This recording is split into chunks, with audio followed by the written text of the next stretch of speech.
नमस्कार साथियों, कैसे हैं आप सभी? आशा करता हूँ कि आप स्वस्थ होंगे, सुखी होंगे और प्रसन्न होंगे। श्रीमद् भगवद गीता में आपका स्वागत है। हम श्रीमद् भगवद गीता के माध्यम से जीवन को विभिन्न तरीकों से जानने का, समझने का प्रयास करते हैं और आप के लिए कोई ऐसा ओकेज़न ना हो, कोई ऐसा स्पेशल टाइम ना हो कि आप अपनी जो होश है उसे साधने का प्रयास करें। आप लोगों को देखते होंगे, जब कोई स्पेशल ओकेज़न आता है, कोई पर्टिकुलर डे पे वो अपनी जो अंतर्भावना है या किसी भी काम के प्रति जो उनकी इच्छा है वो जागृत करते हैं। तो मेरी आशा ये है, मेरी इच्छा ये है, या मेरी जो ये हर किसी से आग्रह ये है कि हर एक व्यक्ति जो चीज़ है अपने, अगर अपने मानवता पे, अगर इंसानियत पे क्या सही है क्या गलत है, इसको लेके अगर सदैव होश रखे, ध्यान रखे और इस बात का सदैव ये महसूस करे कि जो उसका जन्म है वो इस वजह से नहीं है कि हम बेहोशी में सदैव उस बात का इग्नोर करें जहाँ पे हम जो प्राप्त करना चाहते हैं उससे हम दूर हटते जाएं। जैसे कि आपको पता है कि जब कोई दिन आता है, चाहे वो कोई स्वतंत्रता दिवस हो, गणतंत्र दिवस हो या कोई ऐसा त्यौहार हो जहाँ पे आप उस दिन उस बात को ज़िक्र करते हैं कि हम ये महसूस करते हैं, ये करना चाहते हैं, इस प्रकार का जो है प्रयोजन होना चाहिए, इस प्रकार से कार्य होना चाहिए। परंतु जो परिवर्तन होता है एक लॉन्ग टर्म में, एक लंबे समय में, वो किसी एक दिन के करने से नहीं होता है। वो होता है आपके निरंतर उसी अवस्था में रहने से, उसी माइंड ऑफ स्टेट में रहने से। और जब कोई घटना घटती है तो वो एक निरंतर और लंबे समय तक होने वाली प्रक्रिया के परिणाम स्वरूप घटित होता है। तो हर एक व्यक्ति को किसी एक पर्टिकुलर डे को त्यौहार नहीं बनाना। मेरा मानना है कि हर एक व्यक्ति को हर एक दिन, हर एक घंटे, हर एक मिनट और हर एक सेकंड उसे जो है उस त्यौहार की तरह जीना है जिस दिन वो उसे जीता है। हर एक क्षण को त्यौहार बना देना है, हर एक मोमेंट को उत्सव बना देना है। और ये तभी हो सकता है जब आप जीना प्रारंभ करेंगे, जब आप इस जीवन को अपना सबसे उपयुक्त और सबसे संतुष्ट जीवन मानेंगे। हम सदैव कोसते रहते हैं बातों को लेके, अलग अलग तरीके की बातें फैलाते हैं और यही प्रकट करते हैं, हम अपना दुख जो है रोते रहते हैं, दुखड़ा रोते रहते हैं कि ये जीवन प्राप्त हुआ है, इस जीवन का क्या लक्ष्य है, क्या उद्देश्य है। इस जीवन का उद्देश्य है कि आप जीवन में सरल रहते हुए, जीवन को समझते हुए, जीवन से अवेयर रहते हुए कैसे जो है जीवन को जिया जाता है, कैसे उसके प्रति अपने को साधा जाता है, ये आवश्यक है। तो किसी एक दिन को आपको नहीं साधना। जैसे लोग कोई परिश्रम करते हैं किसी कार्य के प्रति, तो वो जिस दिन उसकी सफलता मिलेगी उस दिन खुश होना चाहते हैं, लेकिन जो प्रोसेस है, जो रास्ता है, उसे बड़ा ही कॉम्प्लेक्स बना देते हैं।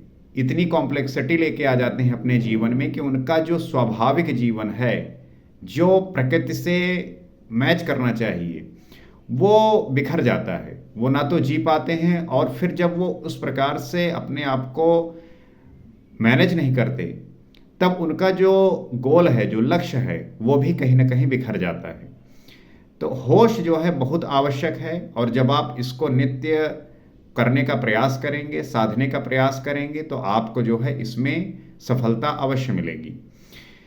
तो जैसा कि हमने पिछले एपिसोड में ये समझा, ये जाना कि कैसे एक जो आसुरी संपद के व्यक्ति हैं उनका स्वभाव कैसा होता है, उनके लक्षण कैसे होते हैं, और अगर आप में वो लक्षण हैं, ये मुझ में भी हो सकते हैं, किसी में भी हो सकते हैं, तो उनको आइडेंटिफाई करिए, उनको ट्रीट करिए, उनको एनालाइज करिए, उनको डिटेल में जो है उस पर गौर करिए और उनको दूर करके अपने जीवन में जो दैवीय संपद हैं उन गुणों को लेके आइए। तो आगे आज और समझते हैं और जानने का प्रयास करते हैं। आढ़्यो अभिजनवनास्मि को अन्यो अस्ति सादृशो मया यक्षे दस्यामि मोदिष्य इत्य ज्ञान विमोहिता। मैं बड़ा धनी और बड़े कुटुंब वाला हूँ। जो ऐसे व्यक्ति होते हैं, कैसे कहते हैं कि मैं बड़ा धनी बड़े कुटुंब वाला हूँ, मेरे समान दूसरा कौन है, मैं यज्ञ करूँगा, मैं दान दूंगा, मुझे हर्ष होगा। इस प्रकार से अज्ञान से वे विशेष मोहित रहते हैं। जो अज्ञानी व्यक्ति है, जो आसुरी संपत्ति के लोग हैं, उनके स्वभाव को आप पकड़ने का प्रयास करिए। वो कहते क्या रहते हैं? वो कहते हैं मैं बड़ा धनी हूँ। थोड़ा भी धन आ जाता है तो वो जो है उनका गुब्बारा फूल जाता है, और वो कहते रहते हैं कि मेरे पास बड़ा पैसा है, मेरे पास बहुत धन है, और बड़े कुटुंब वाला हूँ, बहुत परिवार वाला हूँ, मेरे साथ हर एक व्यक्ति जो है मेरे पीछे खड़ा हुआ है, मेरे समान दूसरा कौन है। और वो ये कंपेयर करता है कि उसके समान तो कोई इस दुनिया में है ही नहीं, वही है जो है, उसी से दुनिया चल रही है। तो इस भ्रम में मत रहिए, ऐसा कुछ होता नहीं है। मैं यज्ञ करूंगा, मैं दान दूंगा, मुझे हर्ष होगा, और वो ये बात कहता है कि मैं यज्ञ करूंगा, मैं दान दूंगा, मुझे जो है हर्ष मिलेगा, मुझे खुशी मिलेगी। इस प्रकार के अज्ञान से विशेष मोहित रहते हैं। इस अज्ञान से आप 90% लोगों को देखेंगे कि ऐसे लोग आपको समानता मिल जाएंगे जो ऐसी बातें करते हैं। अगर कोई ऐसी बातें कर रहा है तो वहीं पे जो है उसको आइडेंटिफाई कर लीजिए और बताइए कि आपको अभी क्या करने की आवश्यकता है। हमने पिछले एपिसोड में समझा है कि दैवी संपत्ति के लक्षण क्या है। क्या यज्ञ दान भी अज्ञान है? यहाँ प्रश्न ये उठता है कि जो वह व्यक्ति कहता है कि मैं यज्ञ करूंगा, दान करूंगा, तो क्या ये अज्ञान है? तो इस पर अध्याय 17वें में स्पष्ट किया, इतने पर भी वे नहीं रुकते बल्कि अनेक भ्रांतियों के शिकार रहते हैं। लेकिन यज्ञ क्या है, दान क्या है? असल में इस बात का जिक्र हमने पिछले एपिसोड में किया है। 17वें अध्याय में जो है हम इसको समझेंगे भी कि वाकई में यज्ञ क्या है, दान क्या है। तो वो जो है अनेक प्रकार की भ्रांतियों में जो है उलझे रहते हैं। वाकई में यज्ञ क्या है, दान क्या है, ना उसे वो जान पाते हैं, ना समझने की कोशिश करते हैं। इस पर कहते हैं, अनेक चित्त विभ्रांता मोहजाल समावृता, प्रशक्ता काम भोगेषु पतंति नरके अशुचो। षोडश अध्याय का 16वां श्लोक है। उसमें कहते हैं कि अनेक प्रकार से भ्रमित हुए चित्त वाले, मोहजाल में फंसे हुए, विषय भोगों में अत्यंत आसक्त हुए आसुरी स्वभाव वाले मनुष्य अपवित्र नरक में गिरते हैं। तो उनका स्वभाव कैसा होता है, वो किस प्रकार से जो है होते हैं? तो वो अनेक प्रकार से भ्रमित हुए चित्त वाले होते हैं। उनके अंदर भ्रम जो है बसा रहता है। वो जो है भ्रमित रहते हैं, क्या करना है, क्या नहीं करना, कैसे करना है, क्या होना है, कैसे होगा, क्या होगा, ये क्या है, वो क्या है। तो भ्रमित चित्त वाले होते हैं। उनका चित्त जो है शांत नहीं होता, एकाग्र नहीं होता, फोकस्ड नहीं होता, मोह जाल में फंसे हुए हैं। हर एक व्यक्ति के जो दुखों का प्रमुख कारण है वो उसका मोह जाल ही है। आप बुजुर्गों को देखिए, वो जो है मोह जाल में बहुत फंसे रहते हैं। जो वो उन्हें करना चाहिए वो ना करके वो ऐसे कार्य कर रहे होते हैं जो उनके दुखों का कारण बनता है। जब उनको ये पता चल जाए कि ये जीवन स्वतंत्रता के लिए है, ये जीवन इसलिए है कि उसको कैसे यूज करके उसे कैसे उपयोगी बनाया जा सके, इसके बदले वो जो है इस मोह जाल में फंसे हुए रहते हैं। विषय भोगों में अत्यंत आसक्त वे आसुरी स्वभाव वाले मनुष्य अपवित्र नरक में गिरते हैं। विषय भोगों में लिप्त रहते हैं और अपवित्र नरक में वो लोग जो है गिरते हैं। तो उनका जो स्वभाव है वो सदैव ये रहता है कि मैं प्रकृति के भोगों को कैसे भोग सकूं। उनकी प्रवृत्ति और उनका स्वभाव यही रहता है कि मुझे बस भोगना है। ये जीवन का जो जन्म, ये जीवन जो मिला है ये भोगने के लिए हुआ है। वो ये कहेंगे कि प्रकृति में ऐसे चीज़ें उपलब्ध हैं वो भोग के लिए हुई हैं। तो ऐसे जो लोग होते हैं वो अपवित्र नरक में ही गिरते हैं और फिर वो यही कहते हैं कि भैया हमारा जीवन तो नष्ट हो गया, नर्क हो गया। काहे ना होई? आप समझने की कोशिश ही नहीं किए कि जीवन का वाकई में मतलब क्या है। तो ऐसे लोग जो है सदैव परेशान रहते हैं और ऐसे लोग आप दिखेंगे कि अपना दुखड़ा जो है रोते रहते हैं। आगे श्री कृष्ण स्वयं बताए कि नरक क्या है। नरक क्या है इसको हम समझते हैं। तो आत्म संभाविता स्तब्धा धन मानम दान्विता यजन्ते नाम यज्ञस्ते दंभे दंभेना विधि पूर्वकम। षोडश अध्याय का 16वां अध्याय का 17वां श्लोक है। उसमें कहते हैं अपने आप को ही श्रेष्ठ मानने वाले। नरक क्या है? नरक क्या है कि ऐसे लोग अपने आप को श्रेष्ठ मानने वाले होते हैं। बेवजह जो है उनको लोग चढ़ाए रहते हैं कि हमारे पति जैसा, हमारे भाई जैसा, हमारे पिता जैसा, हमारे दोस्त जैसा तो कोई है ही नहीं। और अगर उसके हम गुणों का एनालिसिस करें तो उससे जो है नीच पुरुष कोई होता नहीं है, नीच व्यक्ति होता नहीं है। तो वो अपने आप को बड़ा श्रेष्ठ मानता है। उसे लगता है कि उससे बड़ा ज्ञानी, उससे बड़ा श्रेष्ठ व्यक्ति इस संसार में कोई है ही नहीं।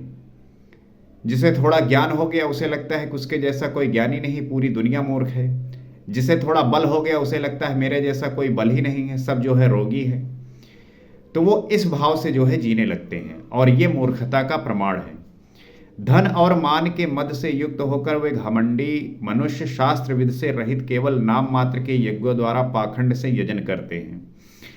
धन और मान के जो है मद से वो जो है युक्त होकर बड़े घमंडी हो जाते हैं और शास्त्र विधि से रहित हो जाते हैं।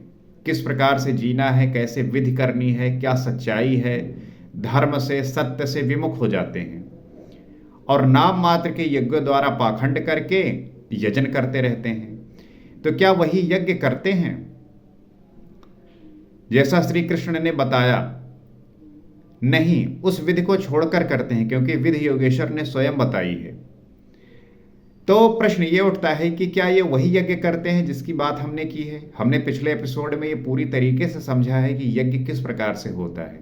श्वास प्रश्वास का हवन, इंद्रियों का जो है शमन, मन का जो है दमन। लेकिन वो जो है ये नहीं करते। जो आडंबर फैला हुआ है, जो पाखंड फैला हुआ है, वो करते हैं। आगे कहते हैं अहंकारम बलम दर्पम कामम क्रोधम चा संश्रिता माम आत्म पर देहेशु प्रद्वेषंतो अभ्यसूयका। 16वां अध्याय का 18वां श्लोक है। उसमें कहते हैं वे दूसरों की निंदा करने वाले। जो ऐसे लोग होते हैं, कौन से लोग? आसुरी संपद वाले, आसुरी लक्षण वाले, वो दूसरों की निंदा करते हैं। हमें एक बात का सदैव ध्यान रखना है कि कोई कितना भी बुरा हो, हमें उसकी निंदा नहीं करनी। हमें उसे ये कह सकते हैं कि अगर आप ये सुधार कर सकते हैं तो आप करिए, लेकिन निंदा नहीं करनी।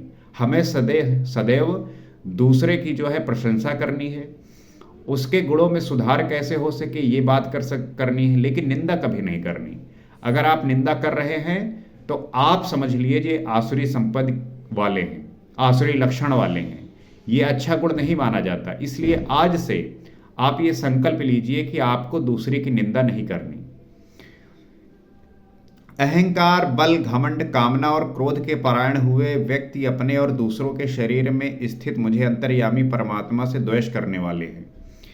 ऐसे जो लोग होते हैं वो अहंकार से, बल से, घमंड, कामना और क्रोध के परायण हुए रहते हैं और ऐसे व्यक्ति अपने और दूसरों के शरीर में स्थित जो अंतर्यामी परमात्मा है उससे द्वेष करने वाले होते हैं। इनके अंदर ईर्ष्या बहुत रहती है। इनके अंदर इतना द्वेष रहता है कि अगर आप अच्छा कर रहे हो तो आपके सफलता से वो जो है ईर्ष्या करते हैं, जलन होती है। उनका जीवन सुखी हो सकता है, लेकिन आपकी उपलब्धि देखकर, आपकी जो है अचीवमेंट देखकर उन्हें जलन होती है, वो दुखी होते हैं। आपके सुख से वो दुखी होते हैं। ऐसे लोगों का जीवन कैसा हो सकता है आप कल्पना कर सकते हैं। बल्कि उस व्यक्ति को प्रसन्न होना चाहिए कि कोई व्यक्ति अपने जीवन में उत्कृष्टता को प्राप्त कर रहा है, तो उसे ये महसूस करना चाहिए कि उसने अपने आप को उस स्तर पर ले गया। आप भी वैसे अपने आप को बनाइए, आप भी उसी प्रकार के कार्य करिए, आपको भी वो प्राप्त हो सकता है।